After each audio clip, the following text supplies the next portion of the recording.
Welcome to another episode of the Spiritual Investor Podcast. I could also say happy Sunday morning. This is the power of the life that I've designed because I get to hang out with you anytime I want, really.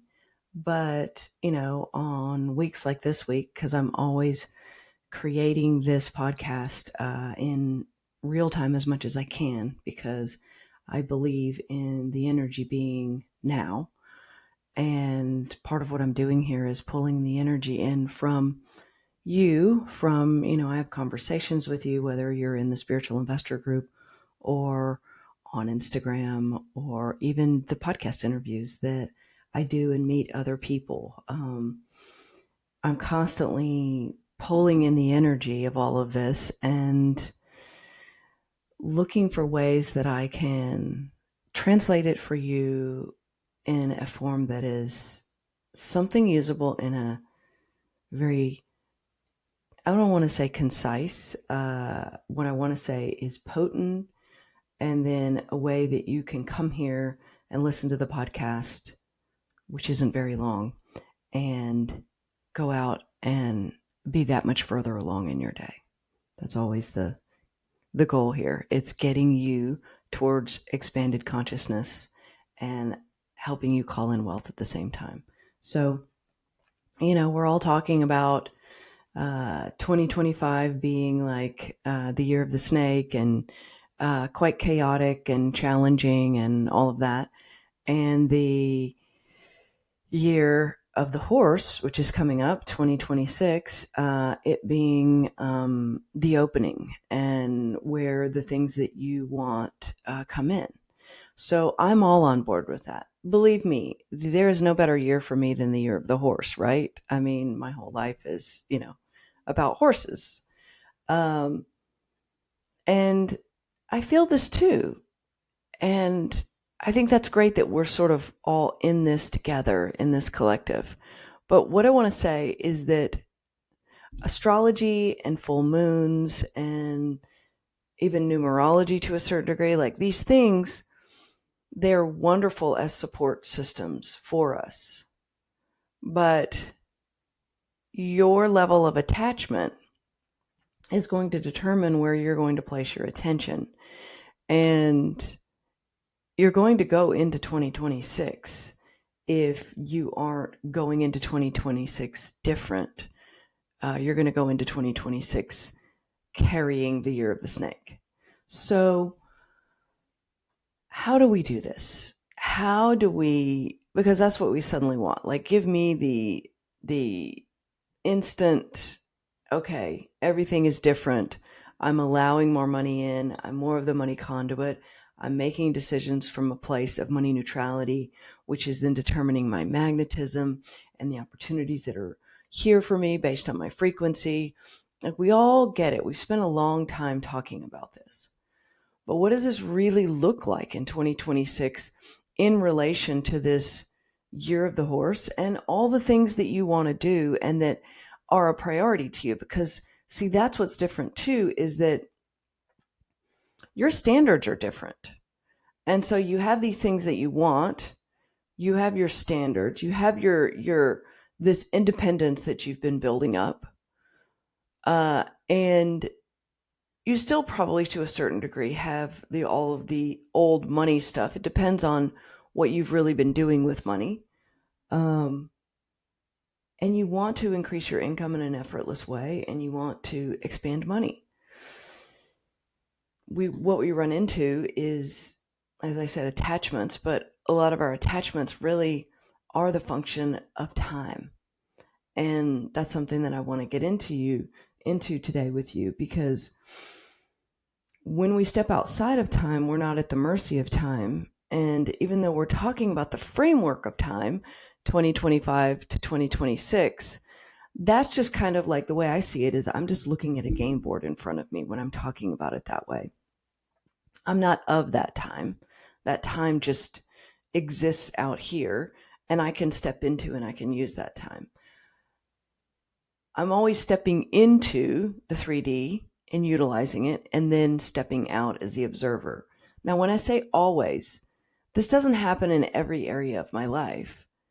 Um, I have, I would say, a more free flow ability to do this with money. It's always been there, which is why I'm talking about the things I'm talking about. But what I learn in other areas with regards to the polarity and the contrast enables me to understand where you are a lot more and pull this in.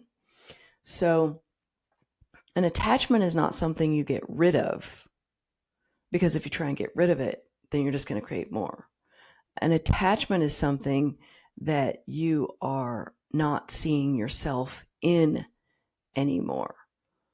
So the attachment is you actually seeing yourself as not being part of that story. And when I can't be part of that story anymore, when I look at that and go, that's not me, then I don't have to get rid of any attachment, because I'm not the self-expression of that attachment anymore. Now, there's the whole thing around childhood trauma and how we're recreating that. And I think that has been a lot of 2025. It definitely has for me. Um, there is no no such thing as the past. There is only the recreation of that memory again in the now. And that requires you choosing that you want to place your energy on that. And so you can jump timelines, and that's the same thing as pulling down a new timeline, because we live in parallel realities. Anytime you want, once you decide you're not part of that story anymore. Now, there are many ways to go about doing this. We work a lot on this in the mastermind, which, by the way, is open for enrollment for 2026. One of the first things that I do with them is I teach them how to drop the past. And I give them, and it's custom every time, even though it is kind of it's a designed meditation I do, but it is customized based on the energy of what I know the group to be once I start it. And they do this on an ongoing basis. And what happens is they begin to lighten the load, and the load just starts to, that heaviness comes off. And that really is step one, because you trying to create everything that you want from being under, those heavy blankets you buy, or you could even say like a wet blanket, you trying to create under that's where the effort is coming in. That's why you're feeling exhausted. And so releasing the heaviness of the load, but I'm not talking about just going to a yoga class and then you feel good and then poof, it goes away. Talking about releasing the heaviness of the load with regards to money. And let's face it, a lot of your past has to do with money, and a lot of your present day thinking is inundated with money, to the degree that there is a money normalization going on within you that you don't even realize you have. It's like a low level thought process, emotional weight, stress within your body that is just part of who you have become. So being able to do that opens up the freedom for you to make decisions in a different way. So that's one of the things that we do. Another thing that we do is we do a frequency overlay. So you are in a specific frequency now. It's difficult for you to just go, like wave a magic wand and go, poof, I'm going to be I'm not going to be part of that story, which means I'm the new version of me, vice versa, chicken or the egg, whichever one you choose.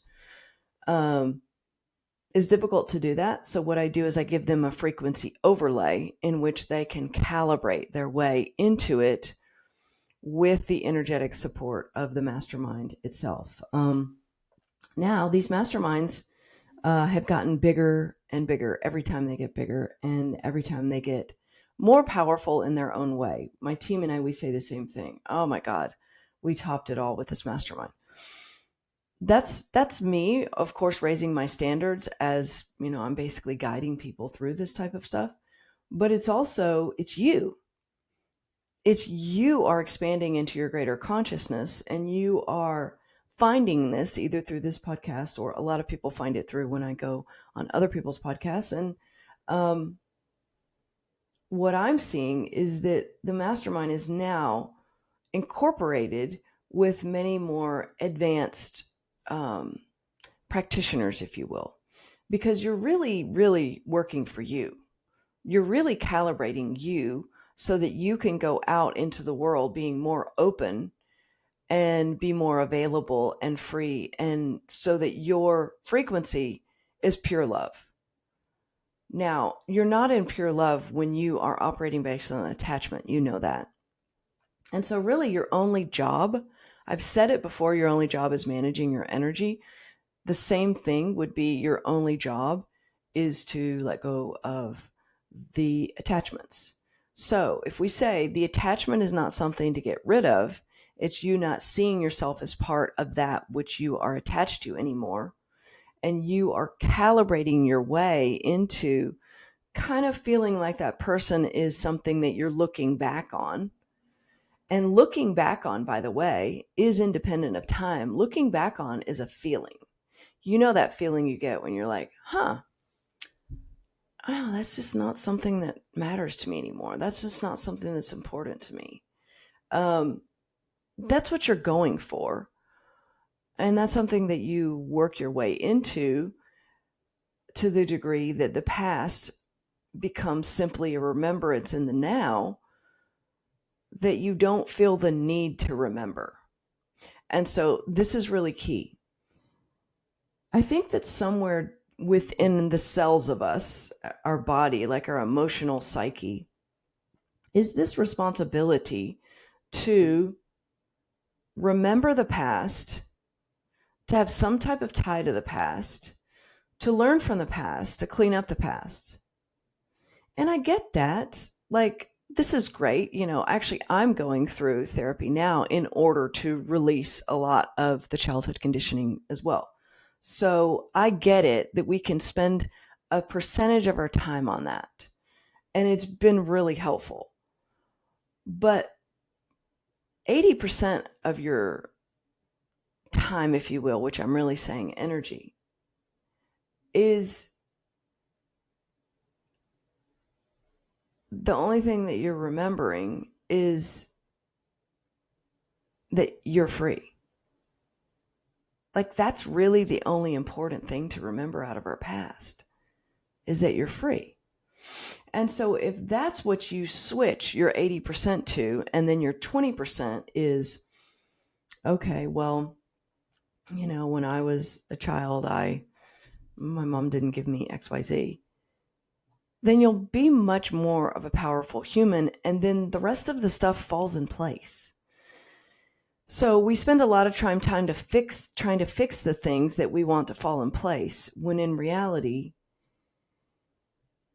there's an openness and a responsibility towards more silence will create more for us than the responsibility to clean up the childhood trauma, because you're always creating the childhood trauma again when you choose to clean it up.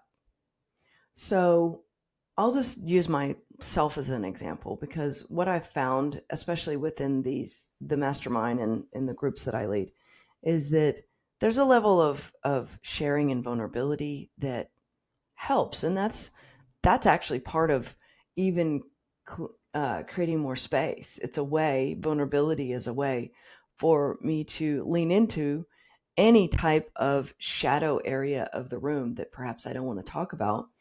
And then once I shine the light on it, it's like, well, that's not a big deal.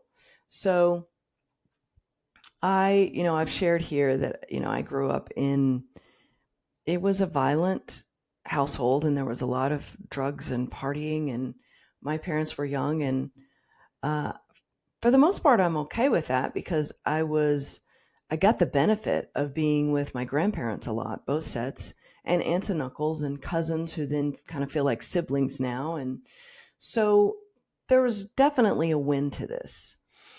But there are these like pockets of emotions that have just been with me the whole time.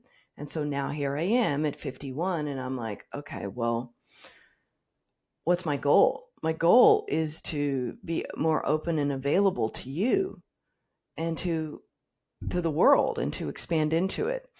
And I want my capacity to increase. So if I want my capacity to increase, then I have to take these energetic leaks away, is basically what I'm doing. But in order to do that, I have to bring them to the surface, sort of bring the story to the surface, and then release it. Um, I went through something earlier this week where, and I hadn't even remembered this, um, that I used to go out in the middle of the night, and this was when I was 6, and I would go outside and I would get my rabbits there was a rabbit cage behind the garage at my house. And I would bring my rabbits in, and then I would leave them in my room however long. It would typically be a couple of days, and my mother wouldn't notice. And then she would be angry because there'd be like pee and poop all over the place from the rabbit. Thank God there were hardwood floors. And of course, I wouldn't care. I would just do it over and over again because I was that child. I'm kind of that adult too, unfortunately for some people. And But then the therapist said, "Well, why did you get your rabbits, Elizabeth?" And I had my eyes closed. And then all of a sudden, just like these tears came out. And I was like, because I was lonely. And so that's not something that I've ever even wanted to bring to the surface until this point, because I have this fear that I'm going to be weak, right? Because I couldn't be weak as a child. And in that moment, I thought, God, I have dug up a shadow that I didn't want to see. And then afterwards, she took me through this exercise whereby we jump timelines. And it's great that I found this woman because she speaks my language. We jumped timelines and we merged the 6-year-old with who I am now. And we didn't close the gap. In other words, we didn't go back to the safety. We left it open. And she goes, I typically would not leave this open for anyone, but I have a feeling I'm going to leave this open for you. And it's been really beneficial because here I am, several days later, and that's just an incident that was me in an environment, adapting, and it was adults creating an environment that wasn't suitable. And that's really all there is. Like there's no trauma to it. It's just that.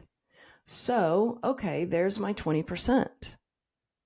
Well, the work on the 20% can actually take you back to the silence of the 80%.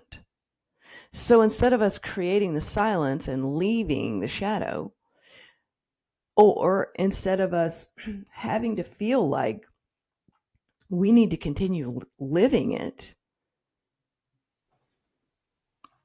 I don't need to think of that again. And if it comes up again, it comes up again. And since the emotional charge is there, it's kind of like water off a duck's back. It's not going to do much. And if it's not going to do much, then it's probably not going to come up again. So you see how this all works kind of together.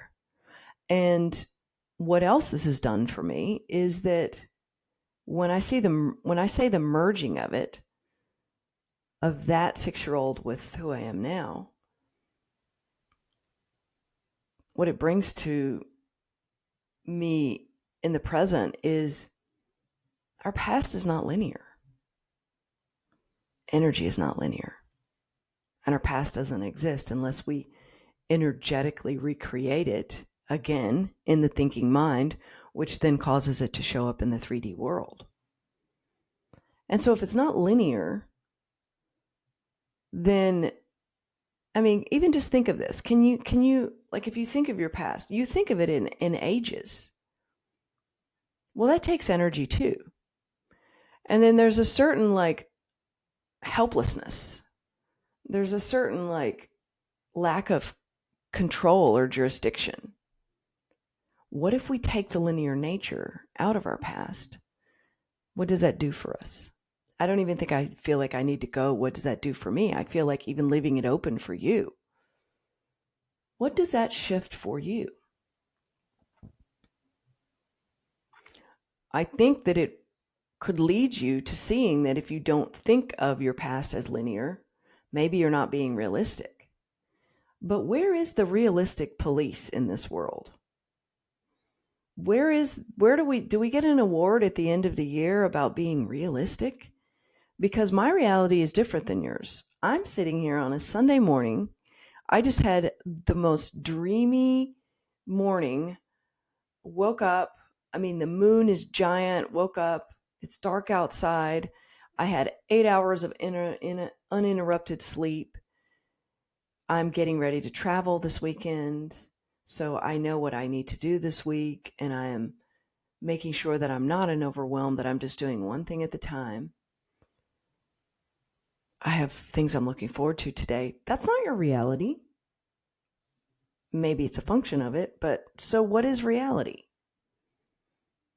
The reality was, 2 minutes ago, 3 minutes ago, the rabbit story I told you.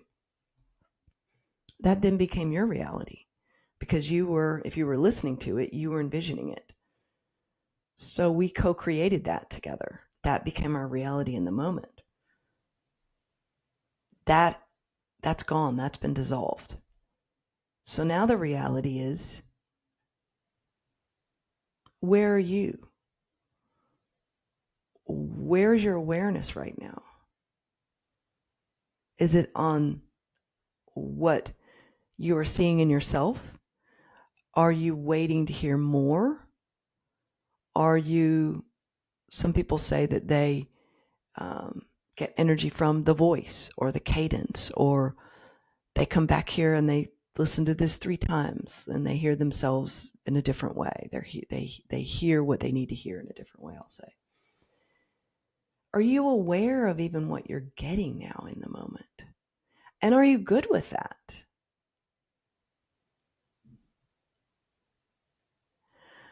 I think once you can move into this, then you're going to have so much less energy for those attachments, which is how we started this.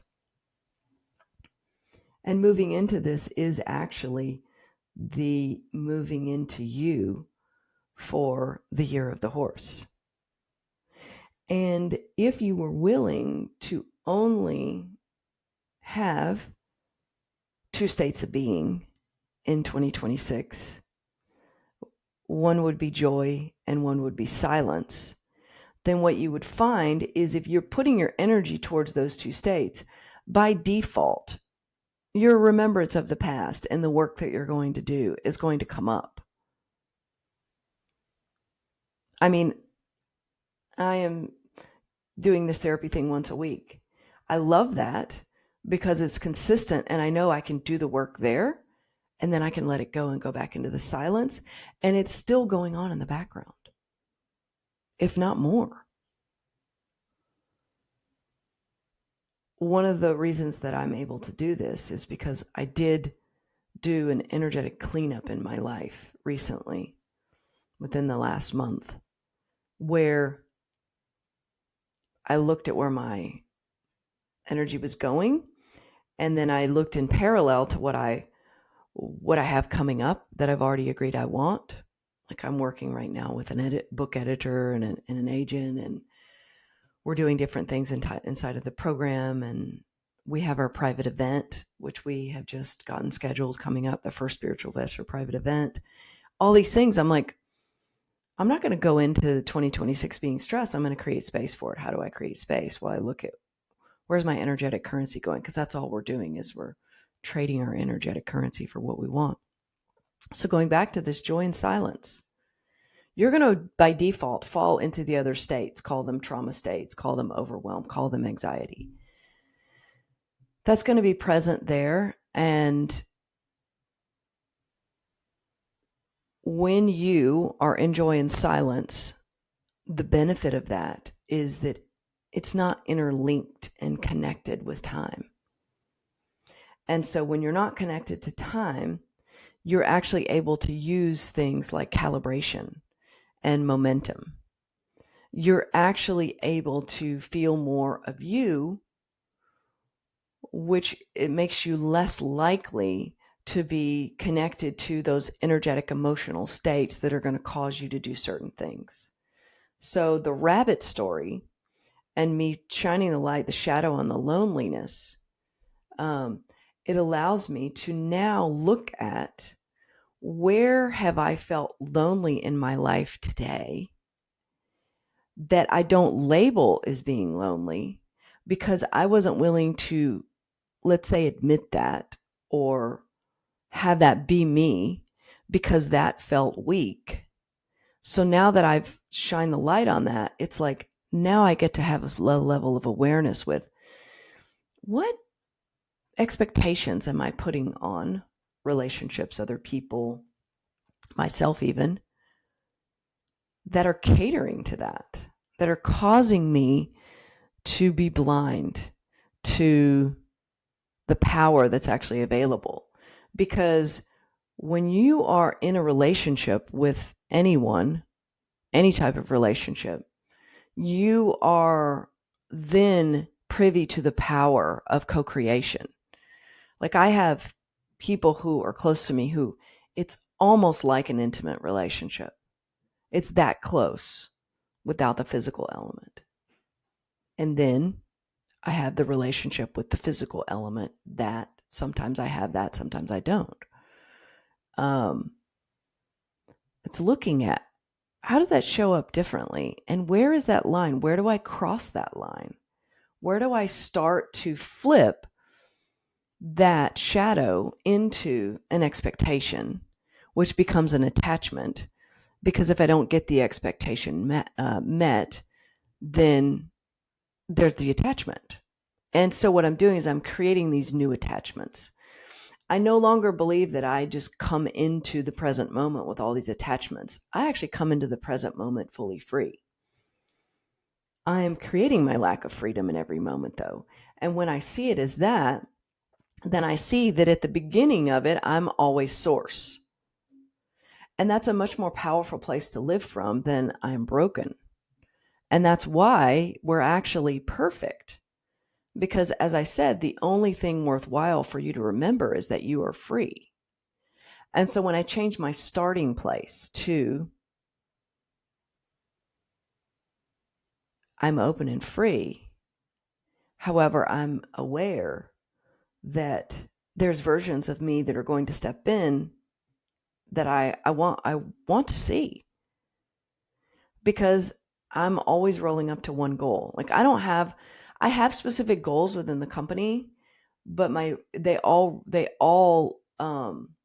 lead into the goal of the greater expanded consciousness, opening more to being available and just being in pure love, unconditional love, right? That's the ultimate goal. And so money is an attachment too. And so when we make our goal not about money, but money becomes the energy that comes into the goal. So my team and I are meeting next week, and one of, we have a questionnaire that we've all answered, and it has to do with, what was your favorite thing about last, 2025? What was the oh my God moment? What was the aha moment?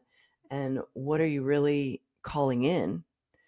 Well, many of those things are having to do with money, because that's the energy I want, among other things. And I transmute that to anything I want. See, just because it's your energetic currency and then you turn it to money, that doesn't mean that you don't turn the money back into love. I have the jurisdiction, the more open and free I am, I have the jurisdiction to turn any type of energy into any other type of energy.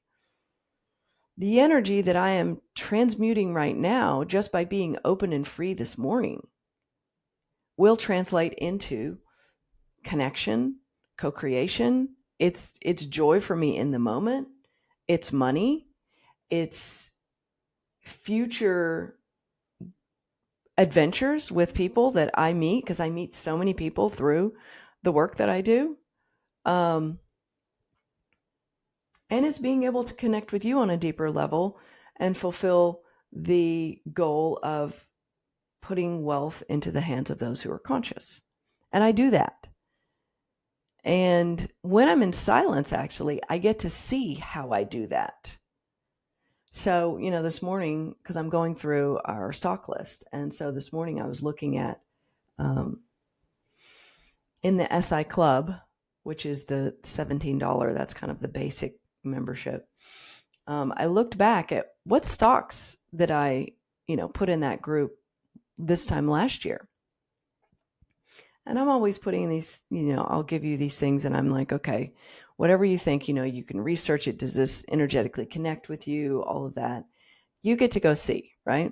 But a lot of people have they've come to rely on, okay, I'm giving you these and they just start to put money at it. And it's an easy way for them to get outside of the thinking mind long enough to create that momentum. Well, I look at the two stocks this time last year, and one of them was at $599 and is now at $854, and the other was at $247 and is now at $315.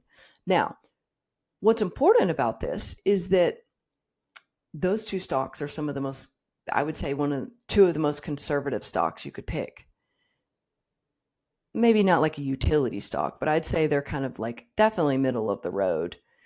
And they don't move around a lot. So we've had a lot of volatility in the market. Well, so those stocks have just kind of, if you look at the curve of those stocks, instead of like being like up and down for those of you watching the video, they've been a little bit more of a slow growth up. Now you superimpose some of your stocks that have just done astronomically well this year, like we'll say NVIDIA, we'll say APP, things like that. Then you're getting that curve on it. So you see what you're doing is you're designing the energy of your life alongside designing the energy of your money. And when you do it like that and you see you don't need to take a whole lot of risk. You don't need to be perfect. You can be perfect in some areas. You can take a lot of risk in some areas, but that's not really what it's about. And you also don't need to have a lot of money either. Because I can tell you, talking about this joy and silence as your two states of being, when you look at your investing account and you see a stock that's gone from $5.99 to $8.54, you're going to be pretty happy about that, no matter how much you've invested in it. There may be I should have done more, but great. Use that as incentive. Stand on the shoulders of that. This is how you move through life and make things easy. You have to let the concept of messiness go. Life is not messy. Life is just life. Like the rabbit story and the trauma is just life. It was life then. It is life now. And the level that I'm playing at, the frequencies I'm on, I'm now able to see that all of that's happening in the now. So what that does is that brings me more into my power, which then what I've noticed is it's not only the spiritual investor is expanding. I mean, it's my team and I are like, wow, this is crazy. But it's also positioning me for opportunities that I'm like, how is this even happening? I met with a channel last week who found me in the most random way. And I was able to get access to new ways that I can use my energy. I don't look at it as like anything special. I'm not any different than you. You're not any different than me. It's our access point that's different. And it's becoming plugged in more of the time through all areas of your life. So take what you will of this and what has helped you and leave the rest. Go vertical on whatever you've taken from this and take it into your 2026, the year of the horse. Thank you for co-creating this with me, and I'll see you on the next episode.